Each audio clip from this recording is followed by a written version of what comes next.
চাঁদের আলো দুয়ে পক্ষ হলো, একটি মাত্রই চন্দ্র ছিল। অল্প বয়স ছিল, জ্ঞান যখন হলো, যতবার সে আমার মাথার উপর ছিল, ততবার নিজের ছায়া সামনে ও পেছনে পড়ল। নিজের ছায়াকে একটা কথা বারবার জিজ্ঞাসা করা হলো, ডবল কেন হলো? উত্তর দিল, সেটা সূর্যের আলো।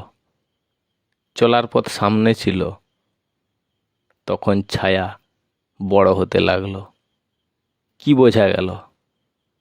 দুজনের বয়স হয়ে গেল, তবু নিজেকে এগিয়ে যেতে কেন বলল? মৃত্যুর চেয়ে বড় কেউ কি ছিল? তাই তো জন্মটা সামনে নিজের ছিল। যারা যারা একেবারে সবাই চলে গেল, তারা কি কেউ ফিরে আসার জন্য এসেছিল? চলে গিয়েছিল, তবু সূর্যের আলো তাদের গায়ে পড়ছিল, কারণ সে সবার উপরে ছিল। পুড়ে যাচ্ছিল, ছাই হয়ে গেল, তবু তার কাছে কি কেউ পৌঁছাতে পারল? যখন সবার অন্ধকার ছিল, তখন সূর্য কোথায় ছিল? তখন যারা যারা তাকে দেখতে পেত, তখন তারা সবাই উপরে ছিল।